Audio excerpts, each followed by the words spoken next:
Welcome back to Narrative Dive, where we are deep diving into the stories dominating our world. Today, here with me is Dilip Dand, a pragmatic AI strategist and entrepreneur focused on turning bold ideas into high impact outcomes. As the founder of Lighthouse 3, he helps enterprises and governments implement AI through responsible automation, performance management, and agent based systems. With over 20 years of experience in digital transformation, Dilip specializes in AI execution strategy, intelligent assistance, and agentic platforms that drive measurable business value. He's passionate about bridging the gap between vision and real-world impact in AI adoption, and that's why I wanted to talk to him on this episode today. Dilip, welcome to Narrative Dive. Thank you for joining me today. Good evening and good morning to you all. And Jessica, thank you for having me. It's been a pleasure to be on this podcast, and I'm really looking forward to having a good discussion. And thank you Excellent. for those kind words. I truly appreciate it. Absolutely. Yeah. And full disclosure, Dilip and I have worked together before in a change transformation capacity at a fintech company. So Yep. I know he's the real deal, which is why I wanted to bring him on. So I wanted to start with you with the basics with AI agents, because that is a huge craze now. It's all over the news. What exactly are we talking about when we say the term AI agent? There's a lot of dystopian narratives out there about how agents are going to take over humans. So how would you define an AI agent for someone who's never encountered this before in their technology? So that's a great question. AI agents, by its definition, are actually still a piece of software, and they have the ability to perceive the environment. And by perceive, I mean not just read text, but also to interpret images or listen to audio. So multimodal perception of their environment. And from there, plan out a course of action and take that action. Now, that's the core definition of an AI agent. What I like to do is add a couple more things to it that really round it up and make it more purposeful for businesses. And that is, most AI agent, to be truly successful, need to have a business goal in mind of what task or workflow they're trying to accomplish. So for instance, you might have an AI agent that is for customer service to basically handle returns in an e-commerce customer service environment. Similarly, what you also need to make sure is that the AI agent has context and memory. Those two are very important things that help the agent to really perform at its best. The context being understanding what was said before, what was the interaction that might have happened before the agent engaged with either another human or with another agent, what it is trying to accomplish. And then the memory is like, if there has been long ongoing interactions, ongoing activities between agents, remembering those as well so that you don't learn from it and provide a more meaningful answer. So that in a nutshell is an AI agent. That makes me less fearful. Thank you. So we talk about organizational transformation in the context of AI agents.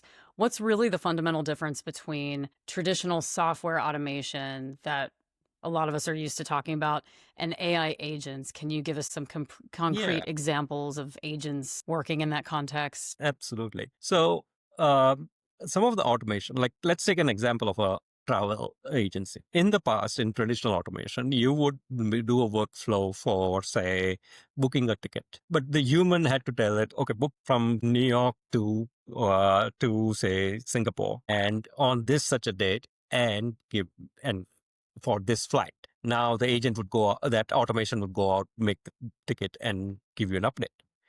With AI agent, you no longer have to do that because it's, as we said, it's a smart piece of automation that can understand, plan out the actions, and take appropriate action for it. So now you could just tell the agent, say, I want to fly to Singapore on this day, such and such date, and it will take care of that. So what we've done is basically improved the automation that much more, given it more intelligence and freedom to take action on your behalf. Now, it is a double-edged sword, but it is a very important differentiation between what an automation is and what an AI agent is. That makes a lot of sense. And you've posted about these on LinkedIn, what are the biggest mistakes you see companies making when they first venture into AI agents? Is there some kind of shiny object syndrome happening right now with them? Absolutely. And that's so true. Like the shiny object syndrome or cool tech syndrome is a big, big driver for some of these agents. And some of the agents that we see right now are really menial in some of the tasks that they do. And what we see is that companies are adopting these agents just as because it's a shiny new object, but they don't have a clear business goal. That's why I remember when I defined the agent, I said the biggest addition that I would like to make is a business goal to that. So unless you have a proper task or a proper sort of destination that you want this agent to achieve, you are not building an agent, you're just adopting a technology. The second common mistake is that they tend to not sort of measure the outcomes. And what ends up happening is the technical team will measure the performance of the AI agent in terms of latency, uptime, response times, the number of tokens used. Now, those are all good metrics from a technology perspective to make sure that your agent is performing as expected in the environment it's running. But it does not help you achieve your business goals. So you need to measure what those business objectives are and what are the KPIs that you're tracking for that agent. So you need to define those upfront and do that. So that's the second mistake that we see. And the third mistake we see is that oftentimes customers treat the agents like we used to treat our traditional, say, a CRM software or an ERP software, that once you've deployed it and trained your users on it, you forget it till the next release. You don't do much with it.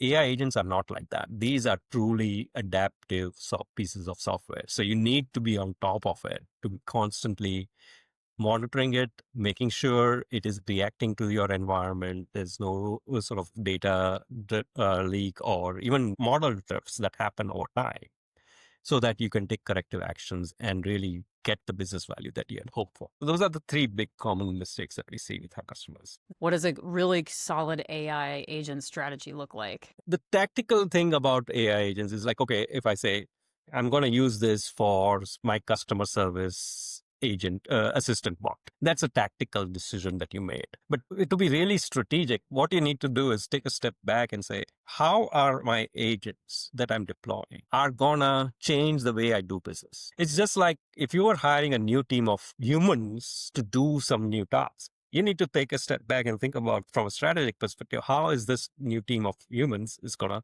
fit into my overall business, and what value will they provide that I need for them to achieve, or the goals that I have, right? Similarly, you need to treat AI agents in a similar as a digital workforce that is there to deliver business value for you. And therefore, you need to start thinking of it in that terms from a strategic perspective. It's like, how can I really improve my business processes or change processes? This actually reminds me of when mobile came around or when e-commerce came the way to do business. We had to really transform the way businesses function to adopt to those technologies. This is a similar event that we are at, where now AI agents enable us to do a completely different set of tasks, different way of thinking of doing the same task, and freeing up human capacity for more high-level value-added tasks. So you need to think of it in that terms. You've mentioned agent lifecycle management. Can you explain what ALM means and why it's critical for companies deploying multiple AI agents? I think we've touched on some of this, but that's the more formal term, I would say. Right. So agent lifecycle management, the way we define it, is basically tracking an agent through, not just through development lifecycle. We all know about the software development lifecycles and the stages that a agent will go through. And similarly, let's say if for your particular agent, you need a fine-tuned or a special purpose LLM, that means there are stages that LLM will go through, like training, evaluation, and then testing and deployment, right? So those are the initial life cycle stages that happen before you even go into production or in a live environment. What we mean by agent life cycle management here is in addition to all of that, there's a whole set of life cycle once you are in production. Now you need to continuously monitor your agents to make sure, as we talked about, right, to deliver on the outcomes, business outcomes that you were targeting, measure the KPIs. And what we see is data over time changes because business is not static, it's dynamic. So your business environment continues to change. And as that changes, data also changes. Second thing that happens is models, because they were trained on a certain set of assumptions at that point in time, over time, what they call will happen is a model drift, meaning they were trained on a certain set of environments. Now you have different set of data coming in. They're not performing to what the standards you have set for. So you need to continuously monitor that and measure that. And so we have a clear definition of what happens in that life cycle management. There are stages that the agents go through that life cycle. And that's what agent life cycle management is. Gotcha. Okay.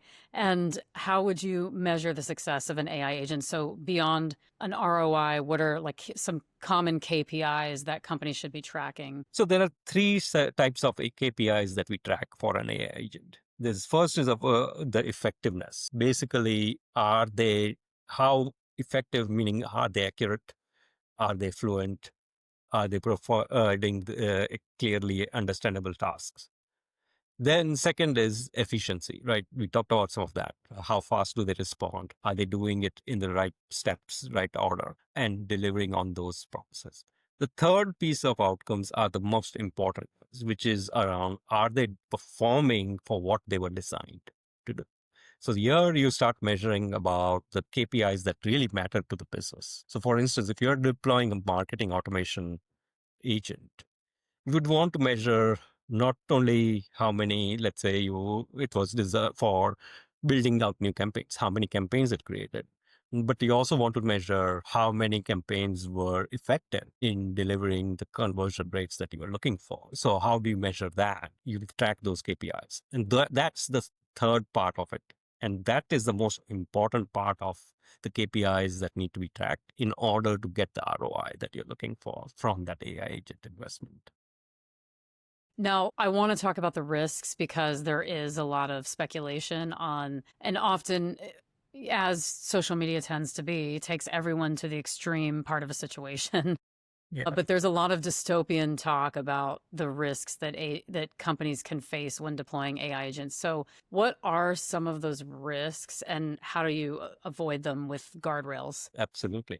So there are several important risks that companies need to be aware of. First of all, is protecting your own data, proprietary data. That's the biggest risk that you have. Any data leak into your AI agents could cause, especially with PII data, could cause a problem for down the road. The second big set of risk is obviously around bias. And bias is a pretty broad term, and it's of a subjective term in some ways, but there's a lot of work that is being done around bias to sort of standardize it and at least make it a little bit objective for measuring that bias in terms of AI agents. The third set of risk is all around compliance and regulatory risk. As we know, EU has enacted the EU AI Act. Almost every country now has some piece of policy or regulation on how AI should be. AI solutions should be interacting with humans. So you need to be aware of all of those things. And that means you need to have policies around that. You need to have proper guardrails built into your solution, but then also, and governance becomes a big piece of this, because without governance, you are leaving yourself exposed to these sort of risks that you can. When you have an employee in a business or team member who makes a mistake, there's kind of like a clear path to accountability and consequences or actions. But how do you, I guess, rein in or reprimand an AI agent when it makes a mistake with real business consequences?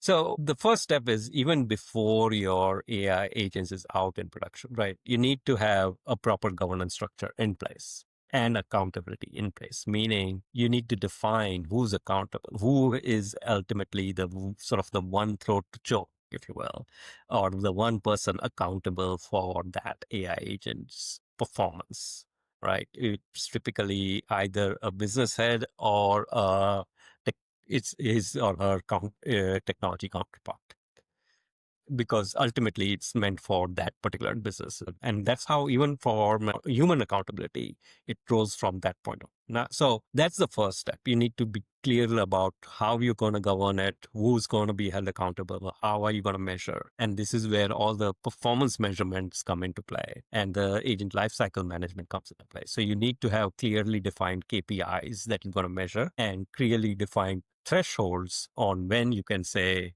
this AI is now non-performant or is performing as expected. Once you have those in place, then it becomes very clear and very objective enough that now you know, okay, it's missing these KPIs. So you now need to decide whether is it missing the KPIs because things have changed, or it needs so it needs some new retraining, or it's really so vastly different than what you had expected that you really need to replace it or Makes stop sense. it. Absolutely. So moving into change management, I work on change management communications, and there's a pretty clear defined human element to that, where you have some kind of executive sponsor or the person who serves as a face of change. In some methods, doesn't always work, really depends on the organization, but there's a lot of talk in that field of AI agents starting to take over human tasks. Does change management look different when that starts to happen?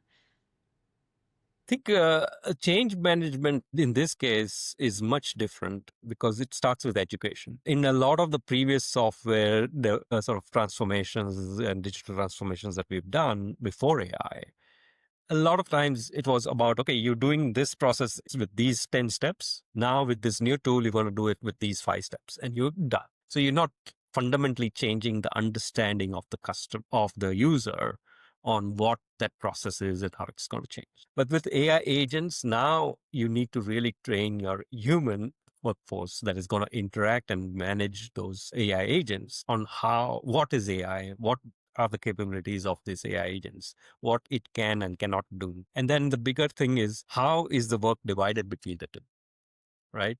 Meaning which tasks are always going to be done by humans and which tasks are always going to be done by the agents, AI agents. And then from there, what happens, how do we escalate? So there's a whole sort of change management that effort that needs to happen around that. But the first step is really the education, because as we talked before, right, fear of AI taking over jobs is real out there in the environment, in the real world.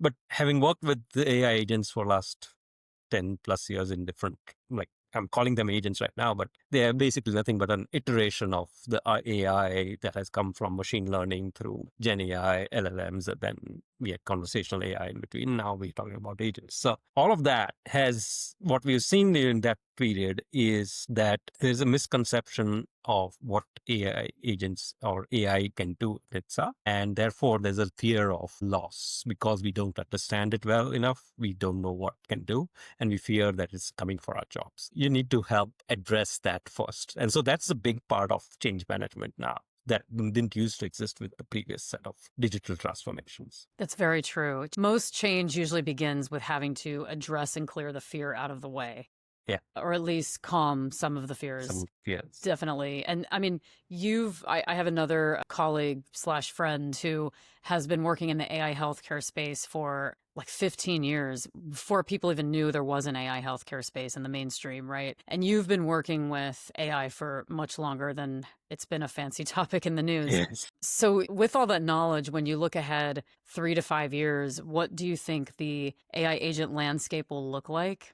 And what extended capabilities will the agents develop? Well, I think the biggest one that is coming pretty quickly in the next couple of years is going to be the physical AI agents. What I mean by that is a marriage of robotics with AI agents to help deal with some of the manual hard labor tasks. Like, for instance, Caterpillar's working on sort of autonomous farm equipment, right? So those sort of things that are coming into play, or even companies that are building, like we know right now, Amazon and others have heavy automation in their warehouses. Those can become a very much an autonomous thing.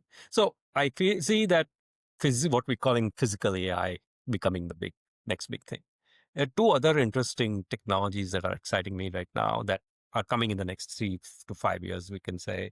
One is around the mashup of AI and blockchain, especially in Yes. the fintech industries and other regulated industries. I think we're going to see as AI agents become more prolific and are taking over some of the decision making from humans, or humans are delegating that decision making to the AI agents, having these blockchains that actually keep track of the actions and the decisions that the AI agent made, especially in financial environments or other regulatory environments, is going to become a key thing. And the third one that I'm also excited about is IoT with AI. Again, this is an extension of the physical AI that we talked about earlier, but IoT with AI is a much bet is also a very interesting game. Think about, say, a green building or a place where you have either uranium or for all these new sort of nuclear reactors that are coming up, right?